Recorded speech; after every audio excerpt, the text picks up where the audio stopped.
In the last video, we introduced the idea of e to the x, the exponential function. I mentioned in that when we were playing around on Desmos that the key idea is that when you differentiate e to the x, you get itself. That's not true of any other function. So in this video, we're going to explore that in more detail and see how you can differentiate a range of different functions that have e to the x in them. Let's take a look. Okay, so just as a reminder, e is this very special irrational number. It's about 2.7, but it keeps going like this. And it's an irrational number. It's a bit like pi in the sense that it's one of those incredibly important mathematical constants that we use all over the place.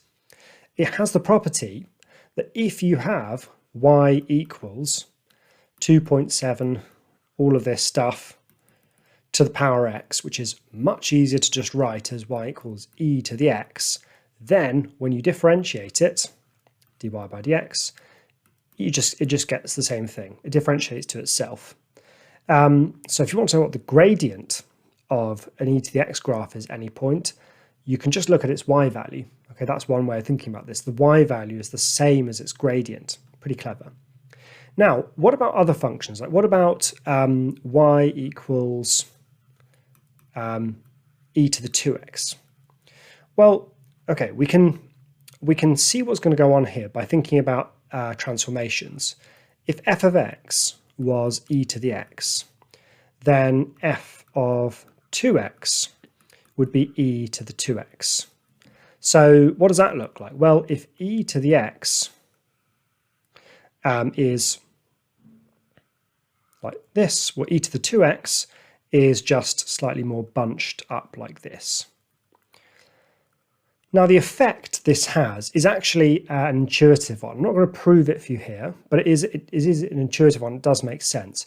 If you differentiate e to the 2x, so if y equals e to the 2x, if you differentiate it, you no longer get exactly that function. You get 2 times e to the 2x, and that's to account for the fact that it's more bunched up and it's more steep than it was before.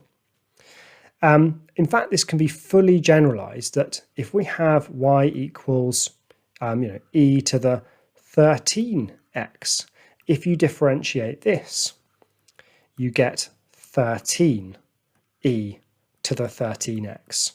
So essentially all we're doing is multiplying by the coefficient of the x here. It's just that when the coefficient of what was 1, we multiplied by 1.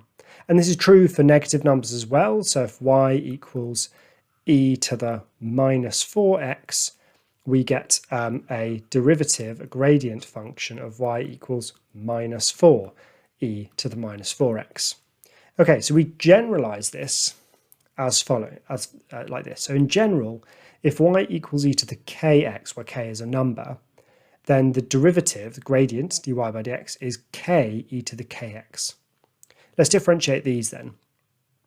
So for this one here, we have dy by dx equals minus 3 e to the minus 3x. This one here is slightly more awkward. But we can use the trick that I showed you in a previous video, which is that e to the 2x plus 3 is the same as e to the 2x times e cubed. Now, remember, this is just a number. Okay, it looks like it's a function, but it's not. E cubed, you can work out on your calculator, it's like 20.02 or something. So can we differentiate this? Sure we can. Because if we differentiate this bit, well, the coefficient just sits there, doesn't really get involved. And if we differentiate this, we get 2 e to the 2x.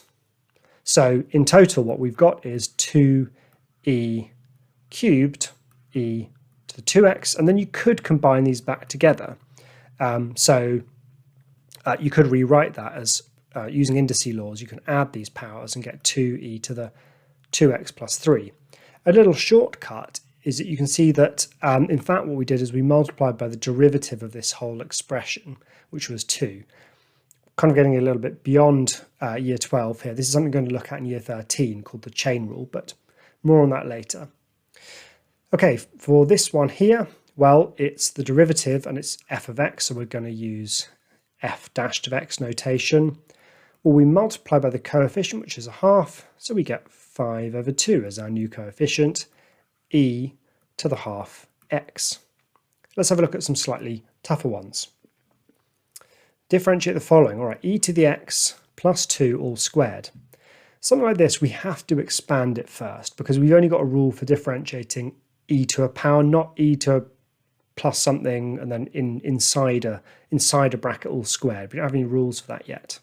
So just expanding, we're going to get, well, let's write this out in full just so we don't make any silly mistakes. E to the x plus 2 times e to the x plus 2. So e to the x times e to the x, well, I can just add the powers and get e to the 2x. And then I get 2e to the x and 2e to the x. That's a total of 4e to the x. And then 2 times 2 is 4. And now I can just differentiate this. So f dashed of x. So derivative of e to the 2x is 2e to the 2x. And the derivative of 4e to the x, well, that 4 just stays where it is. Derivative of e to the x is e to the x, so that bit just stays the same. So there's our answer. All right, now this one here, well, we certainly can't just differentiate the top and differentiate the bottom. What we need to do is split this up. So that's going to be 1 over e to the x. And then what we've got here is minus 3e to the 2x over e to the x. So 1 over e to the x is easy because that's just e to the minus x. And then here, well, e to the 2x divided by e to the x, we can, when we're dividing, indices rules say we can subtract powers. So that's just e to the 2x minus x, so that's e to the x. So we've got is minus 3e to the x. So now we can differentiate this. We can say that dy by dx is, well, the coefficient here is minus 1, so that's just minus 1 e to the minus x.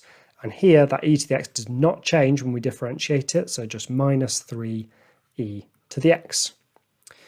Okay, there is going to be a lot more differentiation of exponential functions next year. This is just a little mini taster of what's to come, so I hope you've enjoyed that. In the next chapter, we're going to look at exponential modelling. So I'll see you there.